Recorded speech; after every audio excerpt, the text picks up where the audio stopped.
علیکم ورحمۃ اللہ۔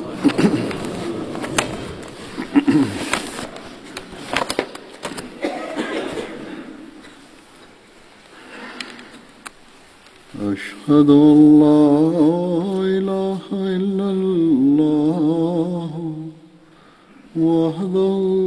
لا شريك له وأشهد أن محمدا عبده ورسوله أما بعد فأعوذ بالله من الشيطان الرجيم بسم الله الرحمن الرحيم الحمد لله رب العالمين الرحمن الرحيم مالك يوم الدين إياك نعبد وإياك نستعين اهدنا الصراط المستقيم صراط الذين أنعمت عليهم غير المغضوب عليهم ولا الضالين۔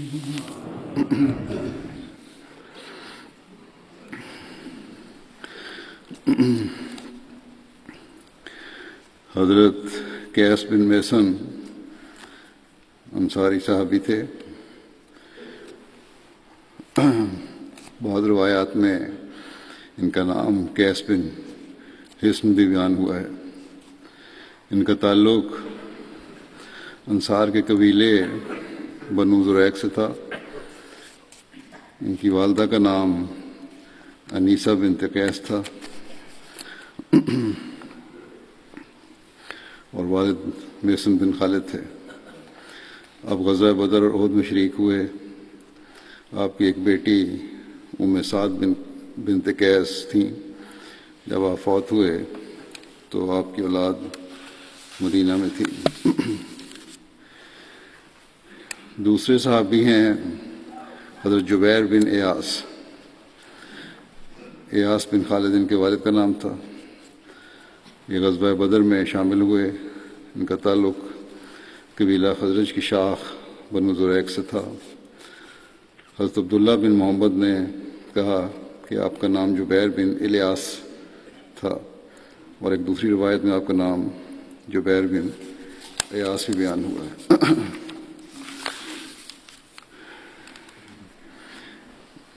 احادیث میں آتا ہے کہ آن حضرت صلی اللہ علیہ وسلم پر نعوذ باللہ کسی یہودی نے جادو کر دیا تھا، جس کا آپ صلی اللہ علیہ وسلم پر اثر ہو گیا تھا۔ اور روایات میں آتا ہے کہ کنگھی اور بالوں پر وہ جادو کر کے دروان کنویں میں ڈال دیا تھا، اور حضور صلی اللہ علیہ وسلم نے بعد میں ان کو وہاں سے جا کر نکالا۔ صحیح بخاری کی شرح فتح الباری میں ہے کہ وہ کنگھی اور بال حضرت جبیر بن ایاس نے دروان کنویں سے نکالے تھے، اور ایک اور روایت کے مطابق حضرت قیس بن میسن نے نکالے تھے۔ اس لیے ان دونوں صحابہ کا ذکر میں نے اکٹھا کیا ہے۔ ان میں سے جس نے بھی یہ چیزیں نکالی تھیں، یہ بات اتنی اہم نہیں ہے۔ اصل بات یہ ہے کہ کیا حضرت صلی اللہ علیہ وسلم پر کسی جادو کا اثر ہوا تھا؟ اس کی حقیقت کیا ہے؟ اس بات پر ہمارا نقطہ نظر کیا ہے، اور یہ ہمیں پتہ ہونا چاہیے۔ حضرت صلی اللہ علیہ وسلم کی ذات پر جس بات سے بھی جس اعتراض پیدا ہو سکتا ہے یا لوگ اعتراض کرتے ہیں،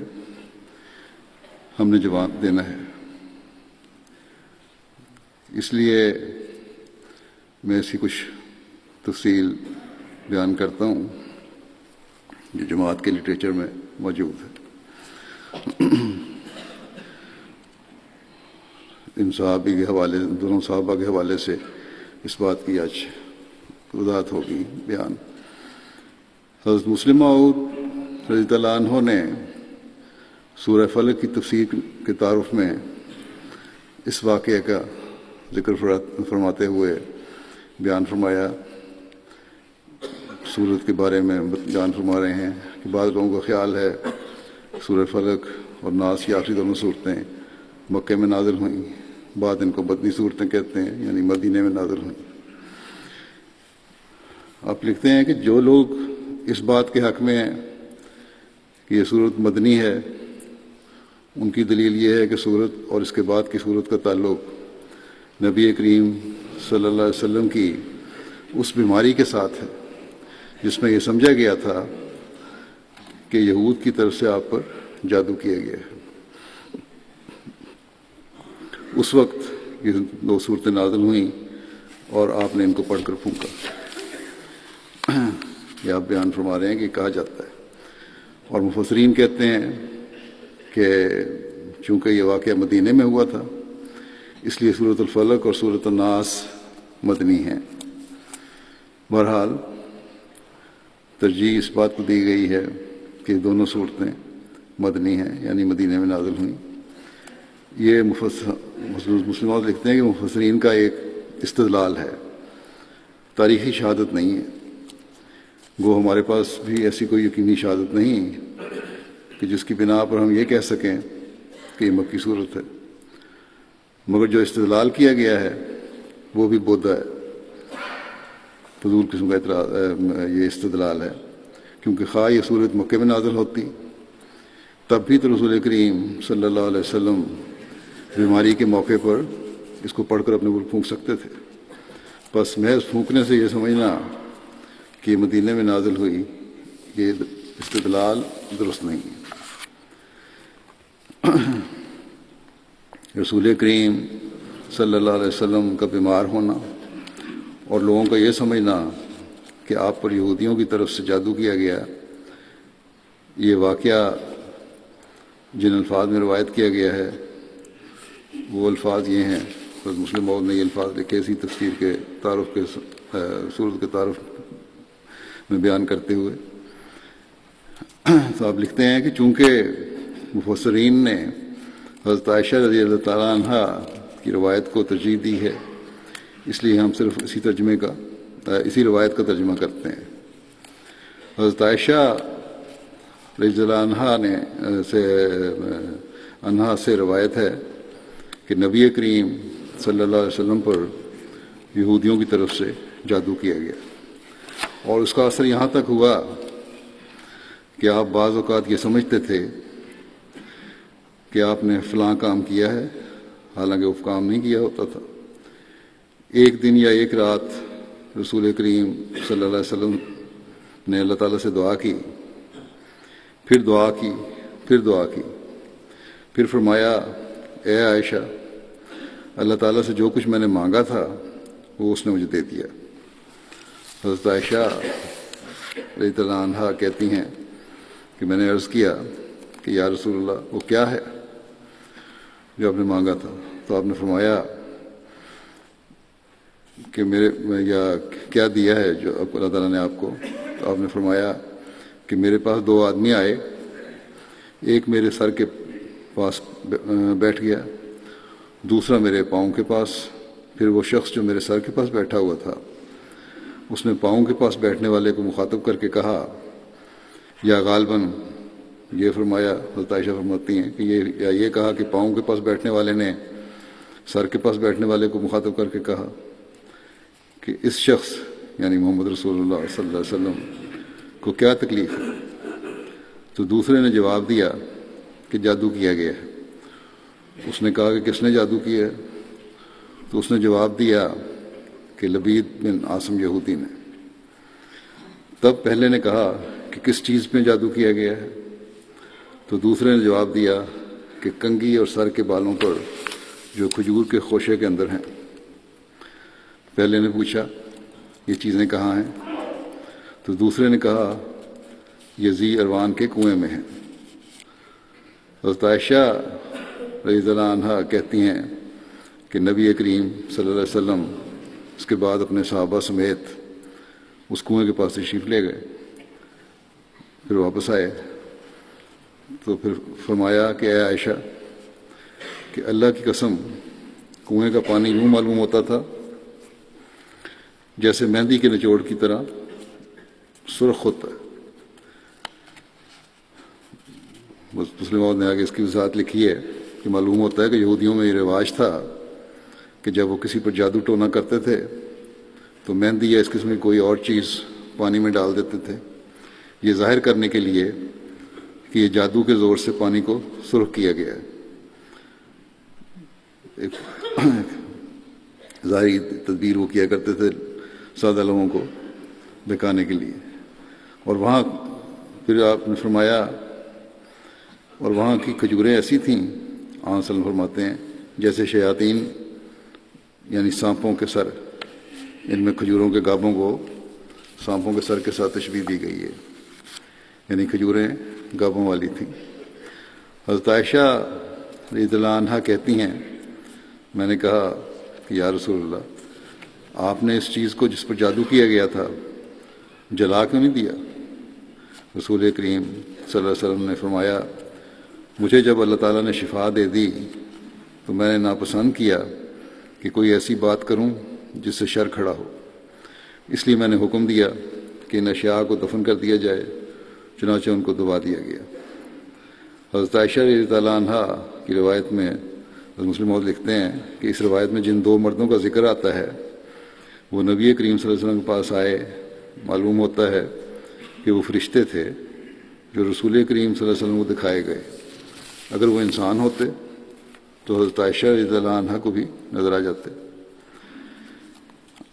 آپ فرماتے ہیں کہ یہ روایت جو حضرت عائشہ رضی اللہ عنہا سے بیان کی گئی ہے اس کا صرف اتنا مطلب ہے کہ اللہ تعالیٰ نے نبی کریم صلی اللہ علیہ وسلم کو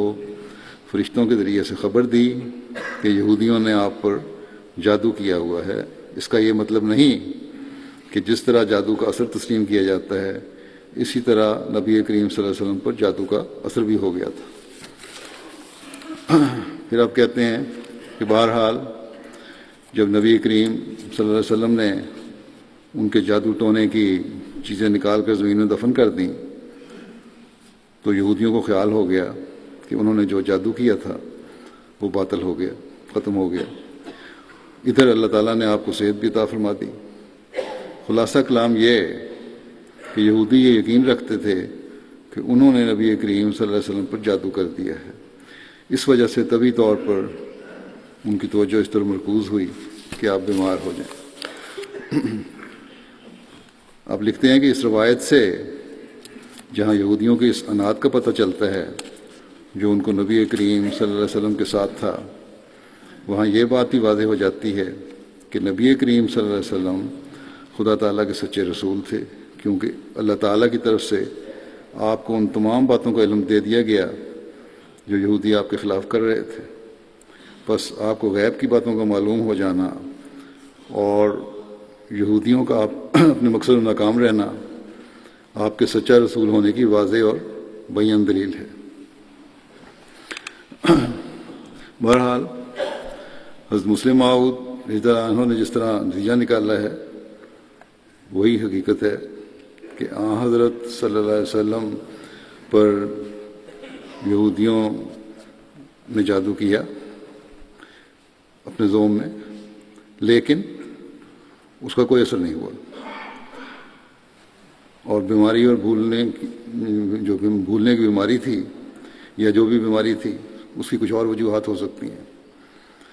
لیکن اللہ تعالیٰ نے حضرت صلی اللہ علیہ وسلم کو یہودیوں کی اس کارروائی سے آگاہ فرما کر ظاہری طور پر بھی جو ان کا خیال تھا کہ انہوں نے جادو کیا ہے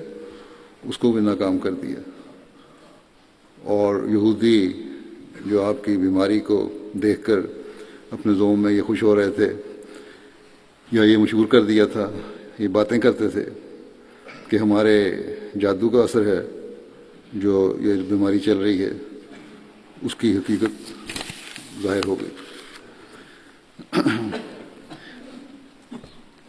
پھر ہمارے لٹریچر میں حضرت مرزا بشیر احمد صاحب کا ایک مضمون ہے جو اس واقعے پر تفصیل سے تاریخی اور علمی بحث ہوئی ہے، جس میں اور مزید وضاحت کرتی ہے اس واقعے کی۔ آپ لکھتے ہیں کہ تاریخ بلکہ حدیثوں تک میں بیان ہوا ہے کہ صلح حدیبیہ کے بعد حضرت صلی اللہ علیہ وسلم پر نعوذ باللہ ایک دفعہ ایک یہودی نسل منافق نے، جس کا نام لبید بن عاصم تھا، سحر کر دیا تھا یا جادو کر دیا تھا، اور یہ سحر اس طرح کیا گیا کہ ایک کنگھی میں بالوں کی گرہیں باندھ کر اور اس پر کچھ پڑھ کر اسے ایک کنویں میں دبا دیا گیا، اور کہا جاتا ہے، فرما رہے ہیں کہ کہا جاتا ہے یہ کہ آپ نعوذ باللہ اس سحر میں کافی عرصہ تک مبتلا رہے۔ یہ مشہور کیا ہوا تھا انہوں نے۔ اس عرصے میں آپ اکثر اوقات اداس اور افسردہ رہتے تھے اور گھبراہٹ میں بار بار دعا فرماتے تھے، اور اس حالت کا نمایاں پہلو یہ تھا کہ آپ کو ان ایام میں بہت زیادہ نسیان رہنے لگا تھا، بھول جاتے تھے بعض باتیں، حتیٰ کہ بسا اوقات آپ خیال کرتے کہ میں کام کر چکا ہوں، مگر دراصل آپ نے وہ کام نہیں کیا ہوتا تھا، یا بعض اوقات آپ یہ خیال فرماتے تھے کہ میں اپنی فلاں بیوی کے گھر ہو آیا ہوں، مگر در حقیقت آپ اس کے گھر نہیں گئے ہوتے تھے۔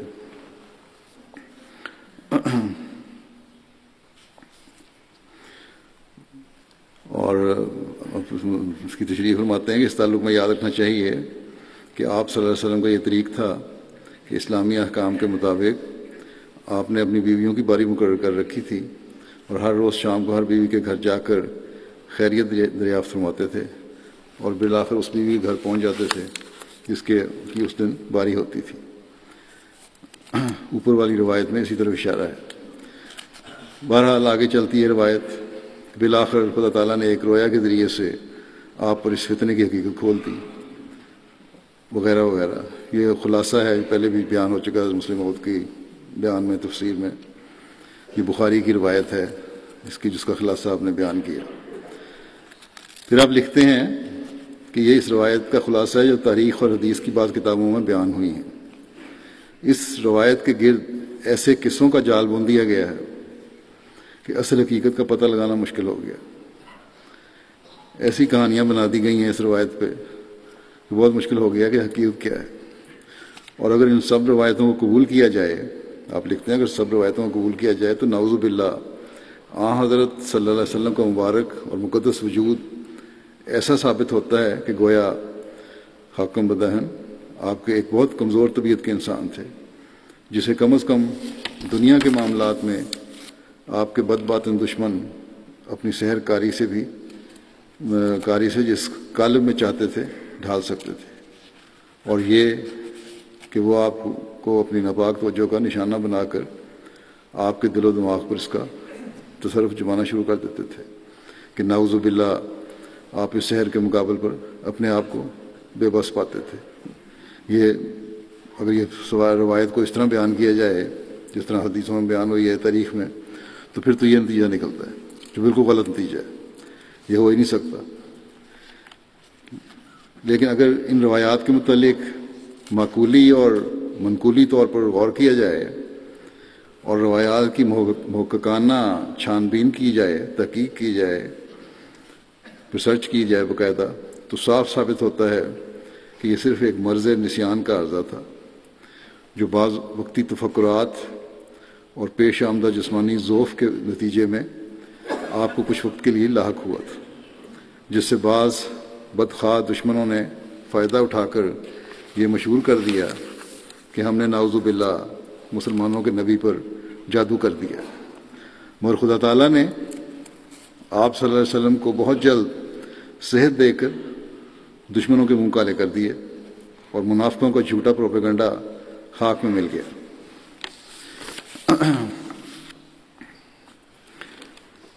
دنیا بھر میں شیطانی طاقتوں کا فاتح اعظم اور افضل الرسل، جس سے بڑھ کر طاغوتی قوتوں کا سر کچلنے والا نہ آج تک پیدا ہوا اور نہ آئندہ ہوگا، اس کے متعلق یہ سمجھنا کہ وہ ایک ذلیل یہودی زادے کے شیطانی سحر کا نشانہ بن گیا تھا۔ عقل انسانی کا بدترین استعمال ہے، یہ سوچا بھی نہیں جا سکتا۔ اور یہ صرف ہمارا دعویٰ ہی نہیں بلکہ خود سرور کائنات فدا نفسی نے اس کی تردید فرمائی ہے۔ اس کی وضاحت ایک حدیث سے ہوتی ہے۔ حضرت عائشہ رضی اللہ عنہا نے عرض کیا کہ یا رسول اللہ، کیا میرے ساتھ شیطان ہے؟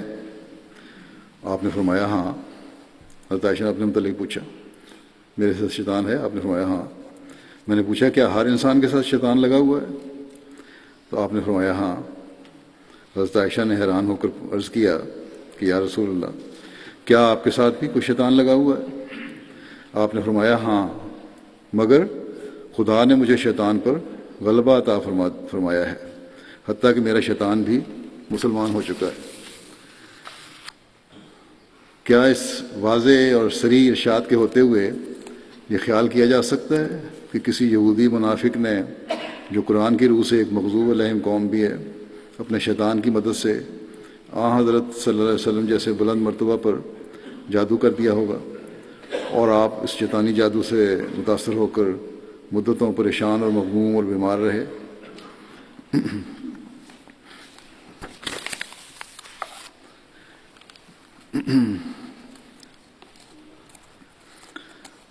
جھوٹے لوگ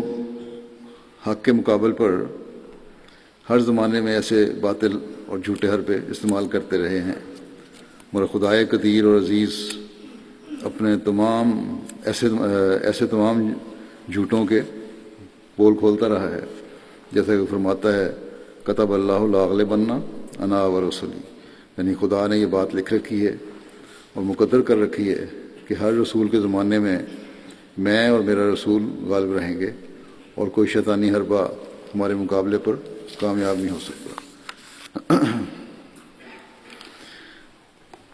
آپ لکھتے ہیں کہ پھر سوال یہ پیدا ہوتا ہے کہ اس واقعے کی حقیقت کیا ہے، جو صحیح بخاری تک میں حضرت عائشہ رضی اللہ عنہا کی زبانی بیان ہوا ہے۔ سو اگر واقعہ کے سیاق و سباق اور یہودیوں اور منافقوں کے طور طریقوں کو مد نظر رکھ کر غور کیا جائے تو اس واقعے کی حقیقت کو سمجھنا زیادہ مشکل نہیں رہتا۔ سب سے پہلے تو یہ جاننا چاہیے کہ اس مذمومہ سحر کا واقعہ صلح حدیبیہ کے بعد کا ہے۔ طبقات ابن سعد میں یہ لکھا ہے، جس میں حضرت صلی اللہ علیہ وسلم نے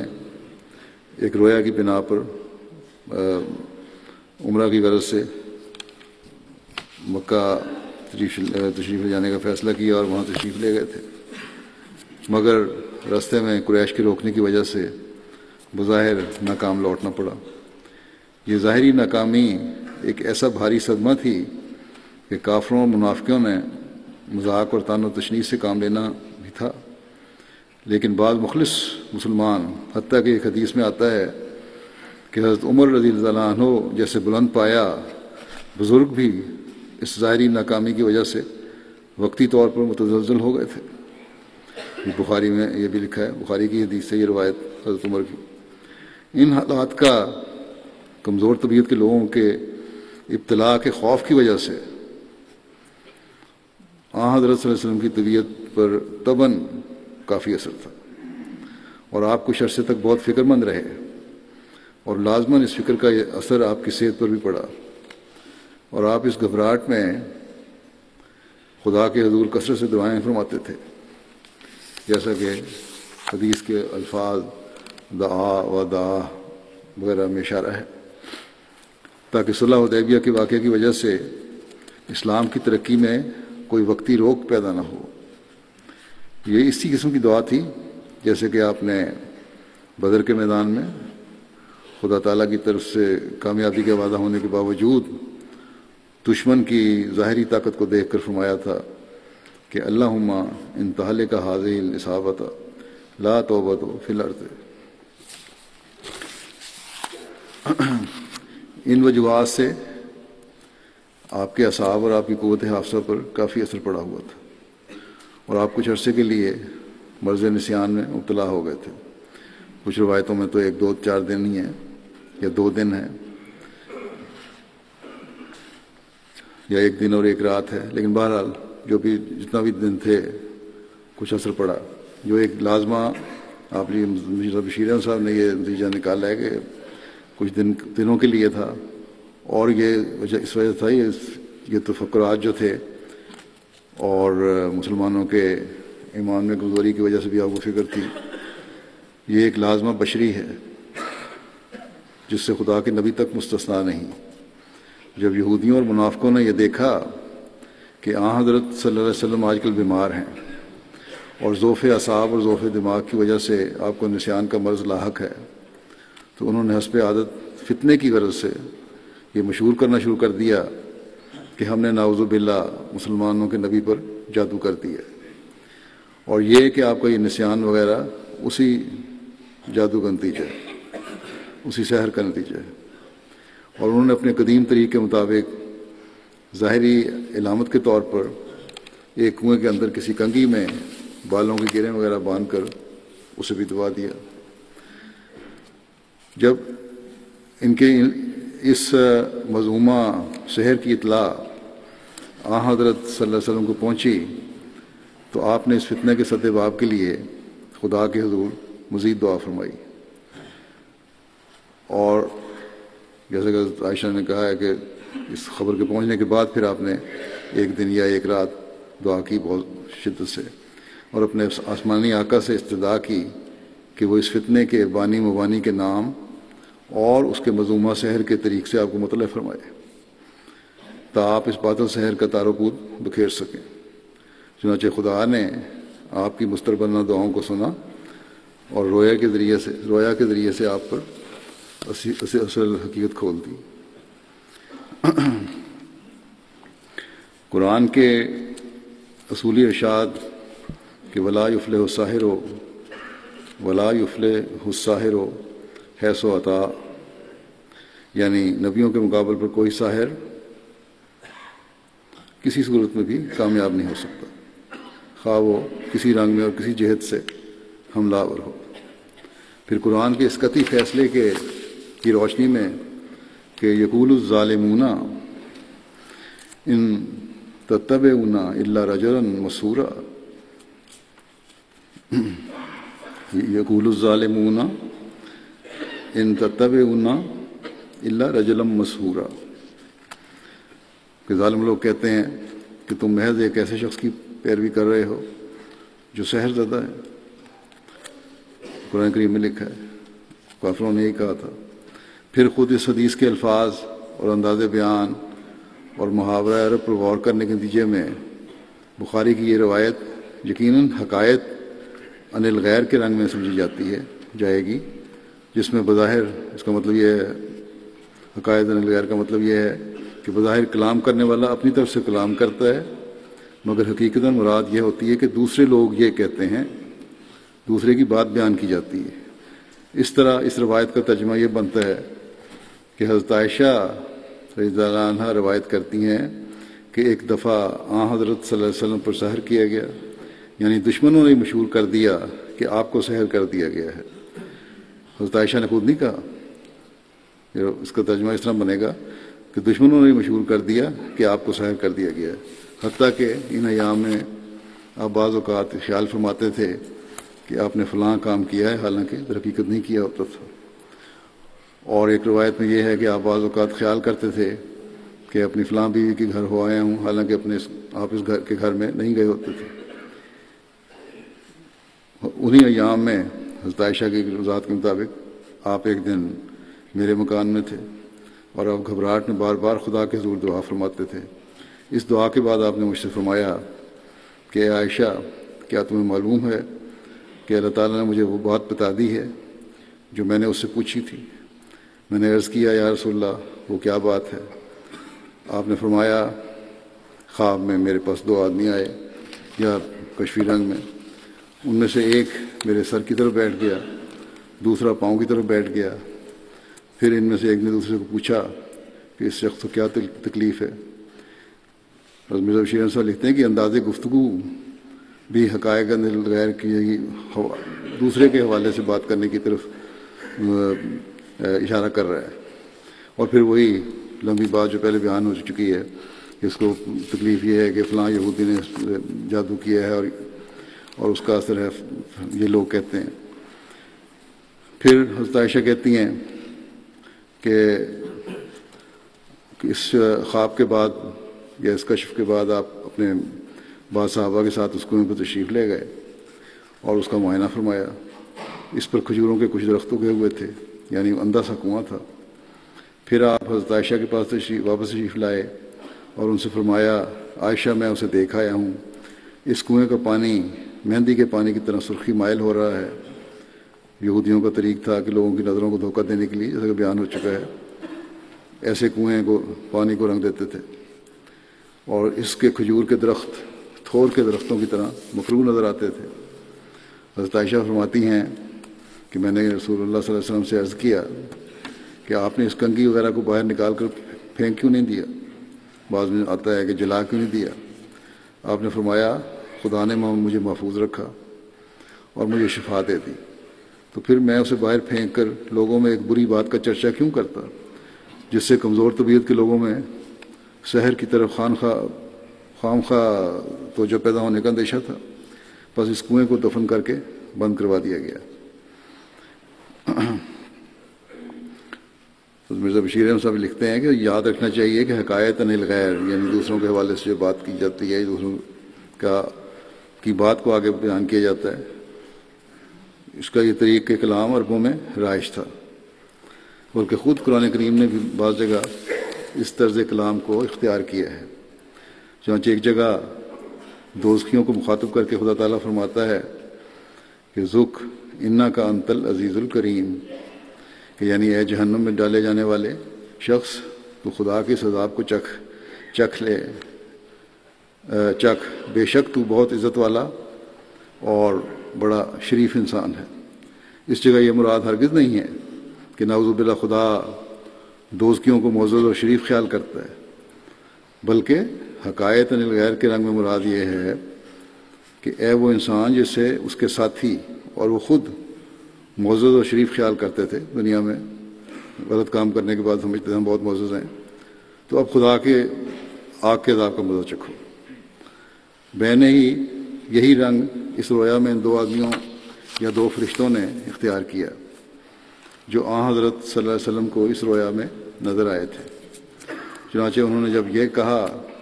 کہ اس شخص کو سحر کیا گیا ہے، تو ان کی مراد یہ نہیں تھی کہ ہمارے خیال میں سحر کیا گیا ہے، مگر مراد یہ تھی کہ لوگ کہتے ہیں کہ اسے سحر کیا گیا ہے، جادو کیا گیا ہے۔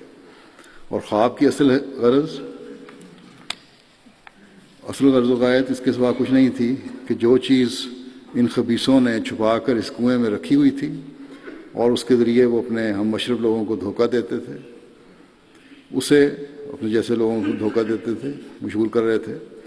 منافقوں میں باتیں پھیلا رہے تھے، اسے خدا اپنے رسول پر ظاہر کر دے تاکہ ان کے مذمومہ سحر کو ملیا میٹ کر دیا جائے۔ چنانچہ ایسا ہی ہوا کہ ان کے سحر کا آلہ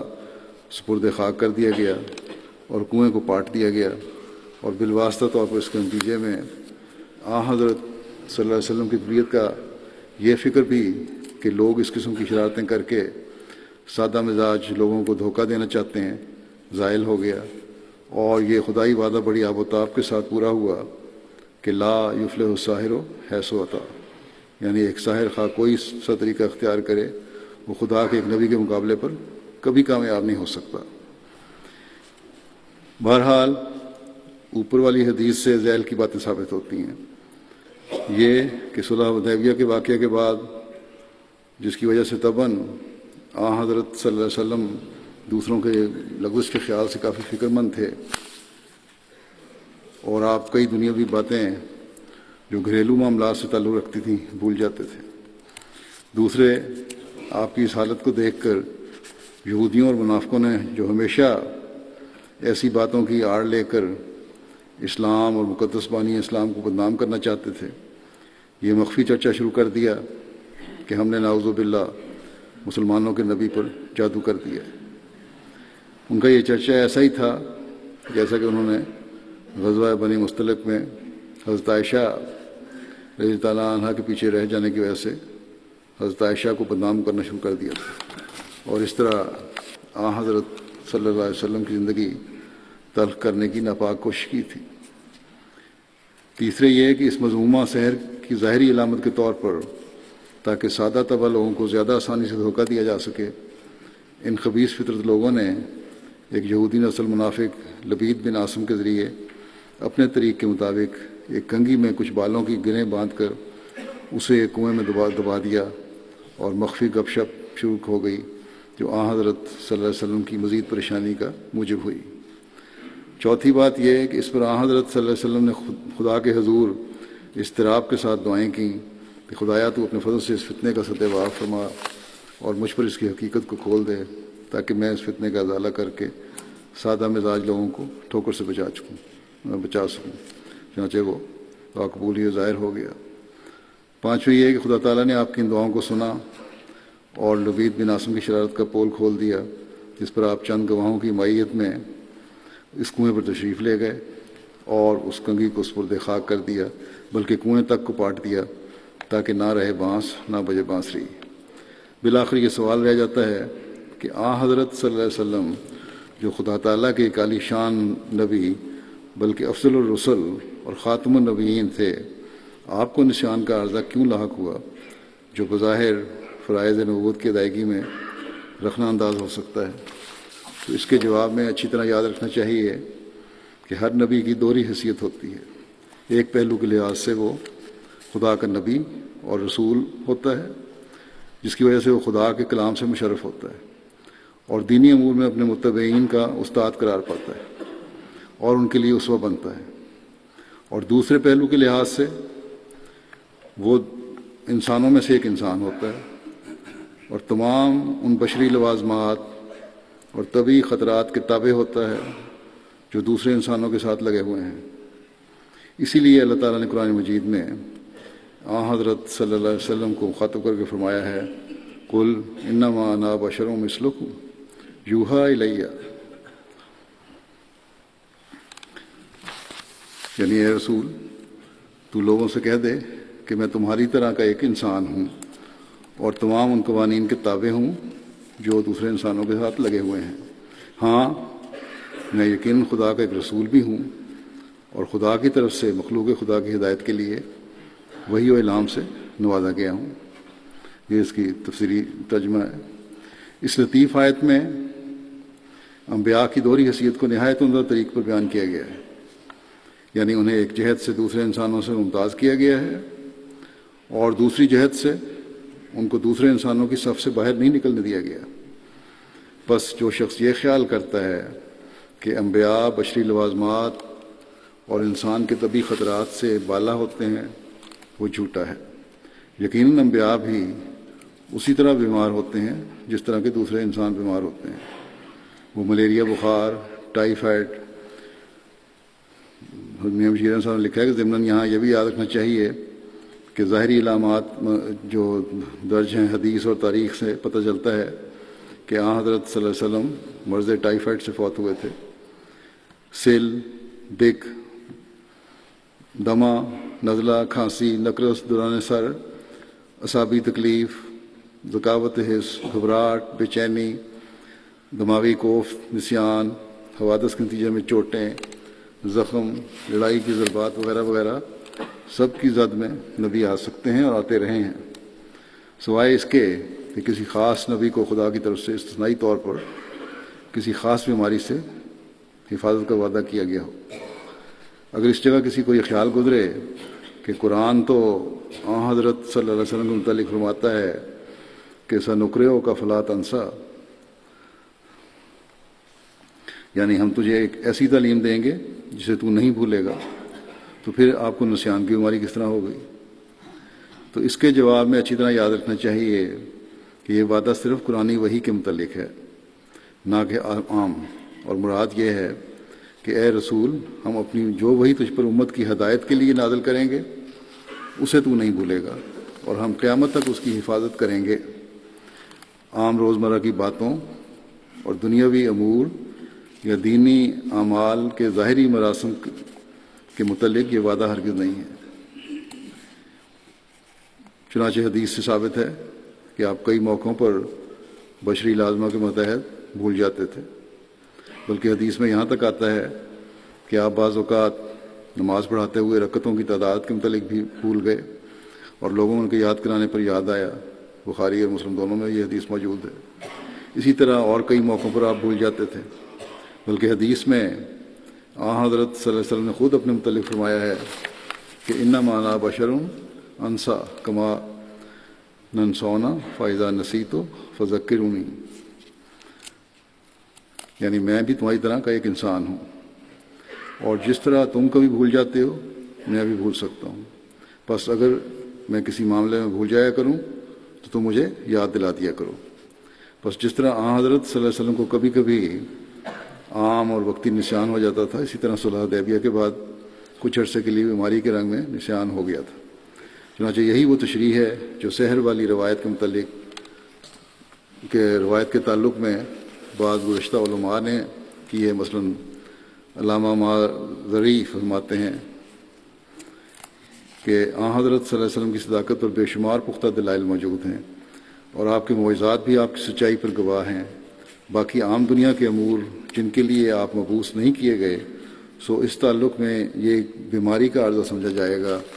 جیسا کہ انسان کو دوسری بیماریاں لاحق ہو جاتی ہیں۔ اور علامہ ابن القصار کہتے ہیں کہ حضرت صلی اللہ علیہ وسلم کو جو یہ عارضہ نسیان کا پیش آیا تو یہ بیماریوں میں سے ایک بیماری تھی، جیسا کہ حدیث کے ان آخری الفاظ سے ظاہر ہے کہ اللہ نے مجھے شفا دے دی ہے، اس میں واضح طور پہ لکھا ہوا ہے۔ خلاصہ کلام یہ ہے کہ صلح حدیبیہ کے بعد حضرت صلی اللہ علیہ وسلم کی مذکورہ حالت، جسے دشمنوں کے سحر کا نتیجہ قرار دیا گیا ہے، وہ ہرگز کسی سحر، جادو وغیرہ کا نتیجہ نہیں تھی، بلکہ پیش آمدہ حالات کے ماتحت محض ایک بھولنے کی تکلیف تھی، بیماری تھی نسیان کی، جس سے بعض فتنہ پرداز لوگوں نے رسول پاک صلی اللہ علیہ وسلم کی ذات والا صفات کے خلاف پروپیگنڈے کا ذریعہ بنا لیا۔ قرآن مجید نبیوں پر سحر کے قصے کو دور سے ہی دھکے دیتا ہے، رد کر دیتا ہے۔ عقل انسانی اسے قبول کرنے سے انکار کرتی ہے۔ حدیث کے الفاظ اس تشریح کو جھٹلاتے ہیں جو اس پر مڑی جا رہی ہے، اور خود سرور کائنات افضل الرسل کا عرفہ مقام سحر والے قصے کی تارپود بکھیر رہا ہے۔ مرزا بشیر احمد صاحب نے یہاں اس بات کا بھی ذکر کیا ہے کہ یہ بھی خالی از فائدہ نہیں ہوگا کہ جیسا کہ حضرت خلیفہ ثانی نصر علی اس وقت زندگی کی بات کر رہے ہیں کہ روایت ہے کہ اس روایت کے مطابق سیرت المہدی کے حصہ اول کی روایت نمبر 75 میں مذکور ہے کہ ایک دفعہ متعصب ہندو جو گجرات کا رہنے والا تھا قادیان آیا تھا، اور وہ علم توجہ یعنی ہپنوٹزم کے سحر کا بڑا ماہر تھا۔ اس نے حضرت مسیح موعود علیہ السلام کی مجلس میں حاضر ہو کر آپ پر خاموشی کے ساتھ توجہ ڈالنی شروع کی تاکہ آپ سے بعض نازیبہ حرکات کرا کے آپ کو لوگوں کی ہنسی کا نشانہ بنائے، مگر جب اس نے آپ پر توجہ ڈالی تو وہ چیخ مار کر بھاگا، اور جب اس سے پوچھا گیا کہ تمہیں یہ کیا ہوا تھا تو اس نے جواب دیا کہ جب میں نے مرزا صاحب پر توجہ ڈالی تو مجھے یوں نظر آیا کہ میرے سامنے ایک خوفناک شیر کھڑا ہے جو مجھ پر حملہ کرنے والا ہے، اور میں اس سے ڈر کر بھاگ نکلا ہوں۔ اب لکھتے ہیں کہ جب خادم حضرت مسیح علیہ السلام تو آن سلم کے خادم ہیں، جب خادم کا یہ مقام ہے اس پر اللہ تعالیٰ نے ہپنوٹزم کا اثر نہیں ہونے دیا، تو آقا کے متعلق یہ خیال کرنا، یعنی حضرت صلی اللہ علیہ وسلم کے متعلق یہ خیال کرنا کہ آپ نعوذ باللہ ایک یہودی کے ہپنوٹزم کا نشانہ بن گئے تھے، یہ کس طرح قبول کیا جا سکتا ہے؟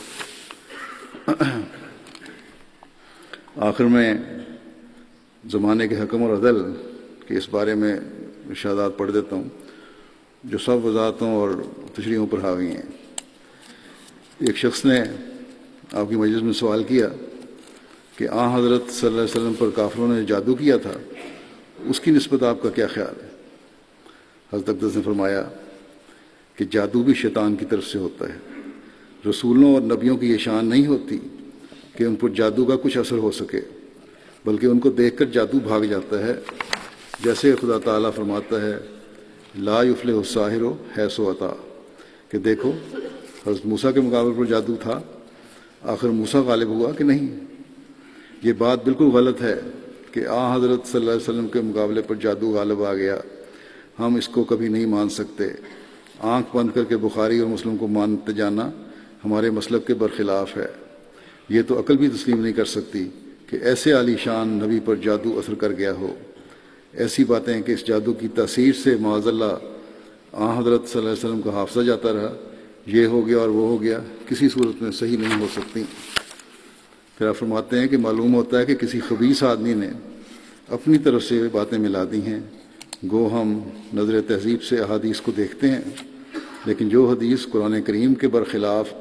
حضرت صلی اللہ علیہ وسلم کی عصمت کے برخلاف ہو، اس کو ہم کب مان سکتے ہیں؟ اس وقت احادیث جمع کرنے کا وقت تھا۔ گو انہوں نے یعنی حدیثیں جمع کرنے والوں نے سوچ سمجھ کر احادیث کو درج کیا تھا، مگر پوری احتیاط سے کام نہیں لے سکے، باوجود بڑی احتیاط کرنے کے۔ وہ جمع کرنے کا وقت تھا، لیکن اب نظر اور غور کرنے کا وقت ہے۔ دیکھو اور غور کرو، کوئی حدیث قرآن کریم یا حضرت صلی اللہ علیہ وسلم کی عصمت اور تقدس سے ٹکراتی ہے تو وہ رد کرنے کے لائق ہے، یا اس کی کچھ اور تشریح ہے، جس طرح مرزا بشیر احمد صاحب نے کی یا قیم مشتانی نے کی۔ پھر حضرت مسیم علیہ السلام فرماتے ہیں کہ آثار نبی جمع کرنا بڑے ثواب کا کام ہے۔ زندگی کے حالات جمع کرنا نبیوں کے ثواب کا کام ہے، ان کی باتیں جمع کرنا ثواب کا کام ہے۔ لیکن یہ قاعدہ کی بات ہے کہ جمع کرنے والے خوب غور سے کام نہیں لے سکتے۔ اب ہر ایک کا اختیار ہے کہ خوب غور اور فکر سے کام لے۔ جو ماننے والے ہوں وہ مانے، اور جو چھوڑنے والے ہوں وہ چھوڑ دے۔ ایسی بات کہ حضرت صلی اللہ علیہ وسلم پر معاذ اللہ جادو کا اثر ہو گیا تھا، اس سے تو ایمان اٹھ جاتا ہے۔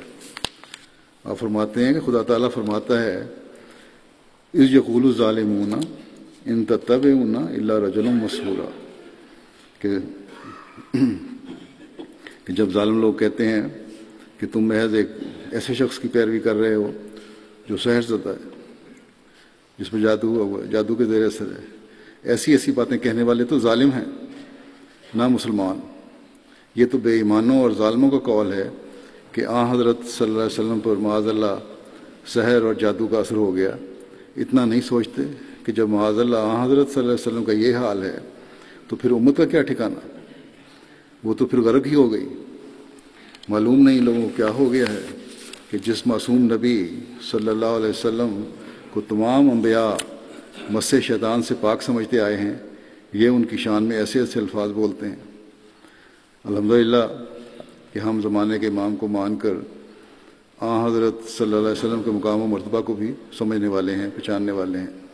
اللہم صلی علی محمد وعلی آل محمد وبارک وسلم انک حمید مجید۔